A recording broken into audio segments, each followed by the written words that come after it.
যুক্তরাষ্ট্রের শক্তিশালী আঘাতেও নিরাপদ ইরানের পরমাণু কেন্দ্র। জনগণকে আশ্বস্ত করে তেহরান বলছে, এসব স্থাপনায় কোনো তেজস্ক্রিয় উপাদান ছিল না। তবে যুক্তরাষ্ট্র এই হামলা চালিয়ে বড় ভুল করেছে বলে হুঁশিয়ার করেছে তেহরান। কথার লড়াই, সমর, কূটনীতি সবই বিফলে। রোববার ইরানের পরমাণু স্থাপনা ধ্বংস করতে শক্তিশালী বাংকার বাস্টার বোমা ব্যবহার করল যুক্তরাষ্ট্র।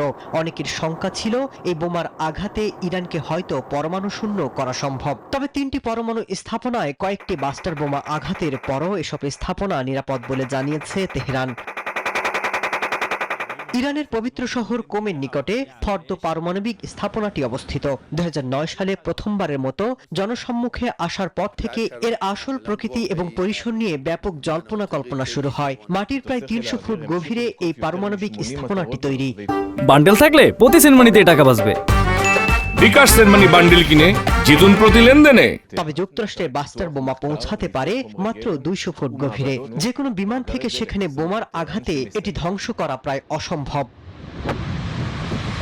যদিও ডোনাল্ড ট্রাম্প এই হামলা সফল বলে দাবি করেছেন, বলছেন ফর্দ পারমাণবিক স্থাপনা ধ্বংস হয়ে গেছে। তবে ইরান এই দাবি প্রত্যাখ্যান করে বলছে, পারমাণবিক স্থাপনার একটি অংশে বিমান হামলা হয়েছে, ইউরেনিয়াম আগেই সরিয়ে নেওয়া হয়েছে। এসব স্থাপনায় কোনো তেজস্ক্রিয় ছড়াচ্ছে না, জনগণ সম্পূর্ণ নিরাপদ।